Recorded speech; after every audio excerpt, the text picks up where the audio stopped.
Welcome. I'd like to start with something I've been thinking a lot about lately. It's a definition of what is reality. All right. Okay. Reality is the everyday, ordinary world of our shared experiences. Now, you may say, well, what's so special about that definition? Well, I'm going to compare it to two other definitions. Mm-hmm.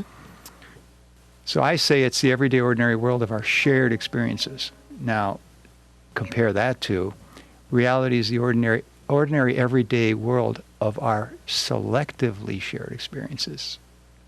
That means when you meet a friend who's a gambler, Mm-hmm. he only tells you the time he wins. He went to the casino and he had four of a kind. He tells you that story. Right. He doesn't really tell you everything that he experienced. He selects what he's going to tell you. Okay. So you're thinking to yourself, I have a pretty good idea what the casino is like. You go there and you win, right? Because you got a skewed perspective. Because Okay. he only decided to tell you certain things. When you get a Christmas letter from someone, it's all the good things that have been happening in their life. And you say, wow, what a fantastic life that person Right. has, because it's the end of the year. It's only the good thing. It's the highlight reel. Yeah, that's right. That's right, the highlight reel. Okay, now version number 3.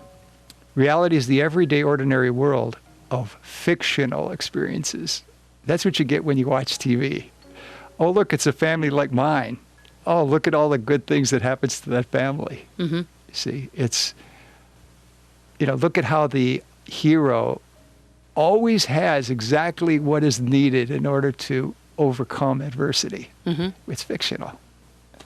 I was listening to somebody talk about Sherlock Holmes today. Mm-hmm. And there's a line that people love to quote from Sherlock Holmes. And it goes like this. It's the most famous line in all the novels. It goes like this. When you eliminate all the possible solutions that couldn't have happened, and you're left with one that you can't eliminate, then that is the solution to the case. Right. No matter how absurd it is, that is the solution. And this person said, well, that doesn't work in reality. You see, in reality, you're not able to eliminate all the solutions to things, because your mind is not the mind of this genius guy who has like a database of 10,000 facts in his head. Mm-hmm. And so it deceives people into thinking that this is the way life is. But it's not. It's this fictional world. Okay, so now I'm going to tell you a little story from my life. Mm-hmm. All right. People watch television. Like when you watch the news on TV, it's maybe half news, half commercials. Right. It might be a little bit more than half of commercials, as a matter of fact. It might be like 16 minutes commercials, 14 minutes news. Mm-hmm. All those commercials have a format. It goes like this. Hello there, viewer. I'm going to share my experiences with you. See, into deceiving you, like it's you and me sitting down talking. But at the end, the person is going to tell you about this bad experience they had and how they made it good. Mm-hmm. But at the end, it's, you should buy this so you can have it too. Right. I think that affects people's minds. I'll tell you why. A friend of mine was here telling me about her trip to Europe. Mm-hmm. And I was loving it. We were sharing our life experiences. It was great. But then she started getting into, you should go to Europe. See, it's like a commercial. It's like, it's not enough just for me to tell you and how good it was. Now, you should do it. It didn't affect you, though. I picked up on it. Mm. I thought like, oh, it's like a sales pitch here. Like this person's a real estate agent. Right. I mean, a travel agent. And they just told me this great thing about France, and now you should go there too. In fact, some people were here the other night, and we started talking about hot tubs. You ever been in a hot tub? Mm-hmm. Do you like it? Yeah. Okay. And what would you... Wait, I got to fix that camera. Damn. Got to fix this camera. Okay, so would you describe something about being in a hot tub that you liked? My muscles relax. Because somebody said, you sit in that thing and the water's warm and the jets are blowing. It looks like the hands are rubbing you. Mm-hmm. And you just zone out. Yeah, that could be true too. And I thought, oh, that sounds pretty pleasurable. Mm-hmm. But then he went like this.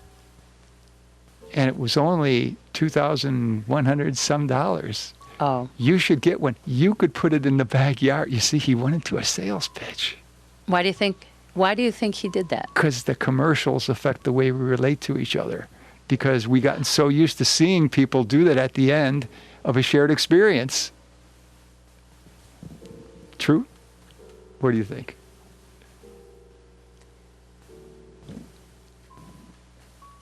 I don't know. Is there a little unselfishness to it? Wanting you to have that same pleasure? That would apply if, say, they were talking about food, and then they said, here, try some. But in this case, it's only $24.95. You could put it in your backyard. It kind of crossed the boundary into commercialism. Do you feel the same way about a restaurant recommendation? I could see how that could apply to a restaurant. Yeah. But like how Julia was telling me about Dick and Jenny's on Grand Island. Yes. Well, that was a shared experience. She was sharing her experience with your experience. Right. Yeah. That's an example of shared experience. Uh-huh. You went there, you talked about all your experiences, and she went there, she talked about her experiences. Now, suppose I was listening to her, tell it, and I was enjoying listening to these experiences, and then it morphed into, now you should go there. Right. I think we pick up on that from seeing so much commercials. It's affected the way we relate to each other. Right. We become hucksters. Yes. For our own. We become like TV. Yeah. Which is sort of like, I don't know if I want to live in a world where I become like I'm on TV. Mm-hmm. But what are you going to do? It's the world we have. Mm-hmm. Mm-hmm. Do you like the way the world is right now? No. And is there aspects of it that you can change? I can change. There's that old saying, think globally, work locally. Yeah. And I think that that's the only way that I can stay sane.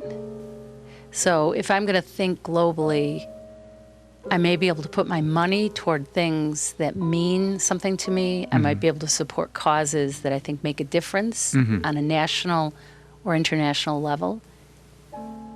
So that answers the question of, what do I do about things that are happening maybe in Syria or in the United States that trouble me? So I can make a difference. Then locally, are there causes that I can support or get behind, or causes that I can volunteer for that might make a difference locally?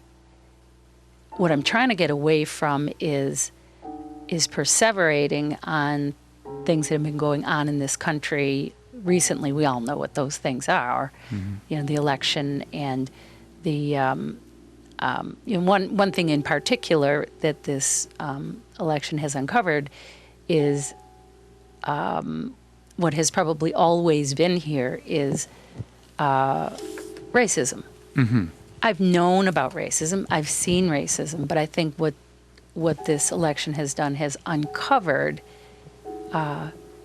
people's hidden racist tendencies. That's troubled me no end, because it's your next door neighbor. It's the guy you worked with. It's the person you went to high school with. I don't like that about our world now, is this xenophobia that's been uncovered by recent events. That's a scary thing to me. Now, this came up in a discussion with somebody yesterday. When you encounter somebody who thinks radically different from you, let's say they show signs of racism, do you avoid them, or do you confront them, or do you like overlook that? That's a hard question to answer. Well, she avoids them. Right. It really depends on the nature of the relationship. So there are all different kinds of relationship. I mean, I can think of, there's the guy who lives across the street from me, who I've discovered regularly uses the N-word. I kind of suspected that of him. Now, it's winter, so I don't see him as often as I might in the summertime. Knowing this about him, how am I going to relate to him when I see him on the sidewalk in the summertime and he says hello to me? I think my response is going to be a lot cooler. I don't think I'm going to hang out and talk with him. I feel a sense of, to be honest, I feel a sense of revulsion that he would use the N-word freely in front of my husband. So that's a person I feel as though my natural response is to shun him. There's a person who's I went to high school with, and on Facebook, she's very pro-Trump. On the other hand, she's pro-gay rights. There is a person who I would keep at arm's distance, but I feel as though she's somebody I would want to maintain somewhat of a relationship with, but at arm's length. There are other people on Facebook who you can have a dialogue with on politics, and you really differ, and you trade back and forth, this article, that article, where do you get your news source? And they may be on the entire different side of the issue than you. So really, and then there's my brother, who is a Republican. I don't believe that he voted for Trump. We never have talked about it. But he's my brother, and I love him, and so he's always going to be a part of my life. But we avoided talking about the election entirely. We just didn't talk in the month before and after the election. So it really runs the gamut. How about you? It's a real art communicating with people who think radically different from me. It's a real art. What I try to do is I have a friend in Georgia who practically is on the verge of neo-Nazism. Like sends me emails with monkeys from where you drive through the zoo, in a sense, and then the animals come up to your car. Yes. So there's he sends me a picture of a scene with like say 6 monkeys on a car. Yeah. And next to it, he puts a picture of the demonstrations after the shooting in St. Louis. Yeah, clearly. With people standing on a car, black people on a car. And he puts as a caption, "Can you see the similarity?" Oh, yeah. That's clearly racist. Yes. Right. Okay, so that's where his head is at. Right. Now, I try to communicate with him in a way where everything I say to him is instructive. In other words, as much as I want to show him the error in his thinking, I don't. So today he sent me a email, and he said, I started out by saying, look, Trump added 2 more people from Wall Street on his cabinet. This makes a total of 5 representatives of Wall Street banks are on his cabinet. Right. However, during the election, he criticized Hillary for being under the influence of Wall Street. Isn't that interesting? So the thing he criticized her for doing, he's doing. And he wrote back and he said, he said the solution to that is if you had an electrical problem in your house, who would you rather solve it, an electrician or a plumber? And I wrote back and I said, look at this circuit breaker box. They don't have fuse boxes anymore. They have circuit breakers.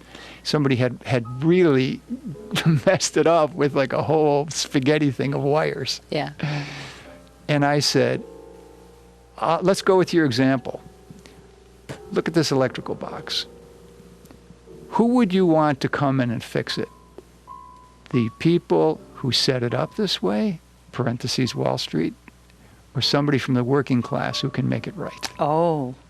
So I'm always trying to instruct him. Wow. And not like engage him. There's a thing in jiu-jitsu where you never are aggressive with your opponent. You wait for your opponent to make a move, and then you let their move defeat them. Mm-hmm. See, like if they throw a punch, you pull their arm to you and lean back. And Yes. Yeah. I'm familiar with that concept. Yeah. Are you in the martial arts at all? No, no. I've just read books about that. Yeah. And so how does it work with him? I don't know, but I think it does work, to tell you the truth. I really do. We never know how much of an influence we have over the other people in our lives. And I've learned that firsthand when I went and visited my brother in 1990. Right. And I spent a few days with him. And as soon as I got there, I said, I got to go to the supermarket because, we don't eat the same. So we went to the supermarket and I bought the kind of things that I like to eat, brought it to his house, and then every day I would always fix my own food. All right. Well, he commented, he says, you're not overweight and, you eat a lot. And he complimented me. I said, well, thank you. Then I left, came back home. A year later, his daughter was passing through town and she visited me. And she said, oh, look at all these pictures you have on the wall. She said, oh, look, there's one of my father. She says, wow, he looks so much different now. He's like half the size of that. Oh, my gosh. And I said, oh, he went on a diet. She said, oh, yeah, serious. And he really lost a lot of weight. When did this happen? She said, about a year ago. So I would have never known. He never said anything to me and nothing. We don't know how we affect other people. And chances are they're never going to tell us. No, I am 100% on the side of that. I worked with a woman, and she and her husband were going through some rough times. Yeah. And part of that was financial, and part of that was marital. And I shared with her a book about finances. But I also shared with her my own experiences as being divorced and how difficult it was. Uh-huh. As it turns out, her husband adored her and was willing to do anything for her. But it was just a rough and rocky patch they were going through. Part of it was financial. Uh-huh. So I gave her this book on finances. It wasn't a matter of preaching to her. It was just shared experience. Uh-huh. I had no attachment to the outcome.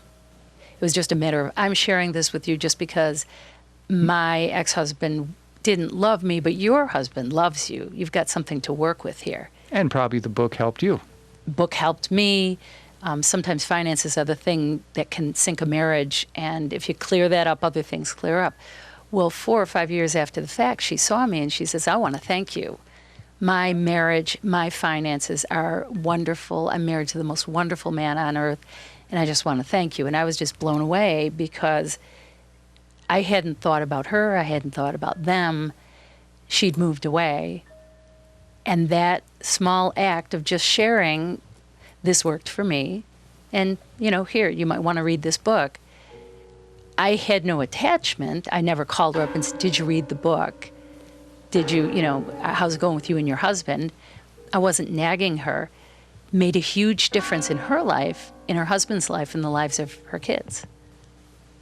And I think that's where real change comes about is, and you never know if the person is going to adopt that change or not. So I always assume something good is going to happen, but I may not find out about it. Planting the seed. Yeah. Planting the seed. Very, very appropriate. Yeah. There's a quote, and I want you to tell me what you think of this. It's by W.H. Auden. Okay. We would rather be ruined than changed. We would rather die in our dread than climb the cross of the moment and let our illusions die. It's beautiful. And first of all, to me, it describes the majority of responses or the majority of people's attitude toward change. Now, whether that's toward weight loss, eating properly, fixing maybe a broken relationship, or changing a career that doesn't work anymore for them, or moving from a place that they hate to a place that they love, we would really rather be ruined than change. Huh. I think what you're talking about with your brother and what I'm talking about with my former coworker, I think that is the exception to the rule. What do you think about that? Well, there are things that we can't know. Well, let's put it this way. There are things that are beyond our knowing. And I'll give you an example of what I'm talking about. A police chief was on the news the other night, and he said this person died, killed themselves in their cell. Now, I know, reporters, that you're asking me a lot of questions, like, should this person have been monitored, and should we have taken away whatever it was she killed herself with, And he said, and I know what you're getting at. He said, there's your version of the truth. And then here at the police station, there's our version of the truth.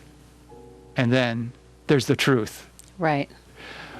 Well, I would take exception with that because this is a situation where we're never going to know what the truth is because there's no cameras. And even if there was, how would you know if you could have done something? You can't. It's like the truth is, there's a barrier between us and the truth. So we might as well not even talk about the truth in this case. Right. But there's the probability of your version and the probability of our version. Let's go with that. Okay.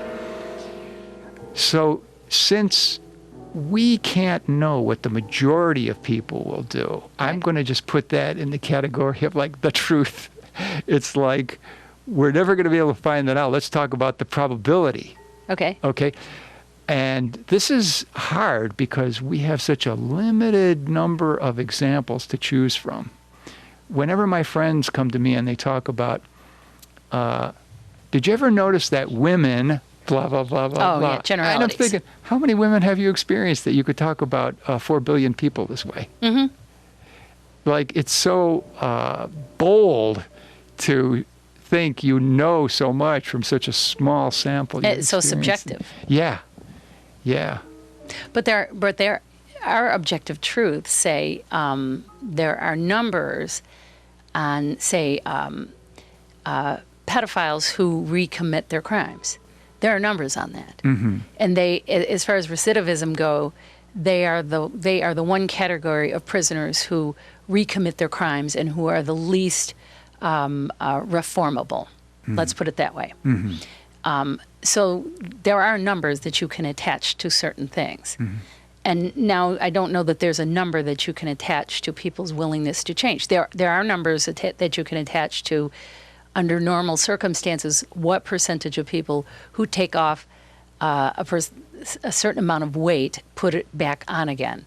How many a percentage of people who have bariatric surgery who put a percentage of that back on again.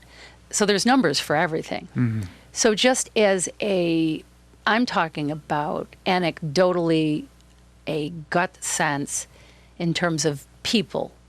Is it useful? Maybe it's just not useful for you to make a determination in your mind, people change, or people have the capacity to change, or people do not have the capacity to change. Maybe it's useful for you to not think about that at all and just put what you have out there for people.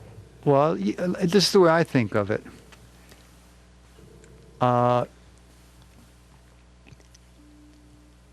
Do we know anything in the entire universe that doesn't change? I can't think of one thing. Because it would have to be outside of time. Right. Because time is the measure of change. And I can't think of anything that's outside of time. Something that doesn't have a before and after. So therefore, I look at everything as changing. Mm-hmm. To me, that's like got a very high probability. Well, yeah, I mean, if you get down to the cellular level, 100% of things always are in change. Correct. So it's a degree. But does the degree. alcoholic stop drinking? That's actually a fairly black and white circumstance. Uh-huh. You know, do alcoholics, there's a saying that, 33, and this is, again, anecdotal, Yeah. 33% of alcoholics will continue drinking, 33% will go into recovery and remain in recovery, and 33% will have difficulty and continue to struggle throughout. Right. But then that asks the question, in the case of Joe Smith, is he in the first third, the second third, or the third third? This is a problem that came up in mathematics. Mm-hmm. It was proven convincingly in math that there are some problems that can be solved and there are some problems that cannot be solved. Mm-hmm. All right? Well, the next person to come along, he reviewed all the data and he said, I totally agree with it, but I also would like to say, you cannot tell which category you belong in with this particular equation. Mm-hmm. Mm-hmm. So when we meet a person, John Johnson, we don't know if he's in the first third, the second third, or the third third. That's true. So That's very it puts true. us back in the realm of uncertainty. Mm-hmm. Mm-hmm. I think I have to believe that people can change, or else I think I'd be in despair. So, Have you noticed any changes in yourself? oh, yeah. So Yeah. if you met yourself, say, from 20 years ago, you could probably say things to yourself like, listen, I'm you 20 years later. I got a few things I'd like to tell you. Of course, you wouldn't want to tell yourself exactly what's going to happen. Right. That'd be bad. But you could say, if you come across a situation like X, here's what I would do. I wonder about that, because I wonder if I would have listened to me. I'm very stubborn. And I think sometimes that the school of hard knocks and hitting bottom applies to me, very much so. And I do change, but it's often in response to being boxed in and having nowhere else to go. I finally came up with a budget. I had never, ever had a budget on paper on purpose that actually worked for me until I had to, until I was going through a divorce and a lawyer said to me that I had to have a budget in order to prove how much alimony I was going to receive. Now, in the 46 years prior to that, I had never created a budget. But when I was getting divorced, I finally got money smart. And it took that to get me there. But I was so resistant to it up until that point. Nobody could have led that horse to water. It really wasn't happening. Then, when I finally did get a budget, oh man, I became an evangelist for, finances and budgets and being money smart. But the way that I talk about money now is in a way that is, here is my experience, and this is the upside of knowing about money. And I used to be very bad at it. I try to do it in a way that doesn't make people feel bad about their own lack of understanding about money. So yes, but I don't know in other key areas if I would have listened to myself. How about you? Good question. It's very hard to put myself in the shoes of a previous version of myself.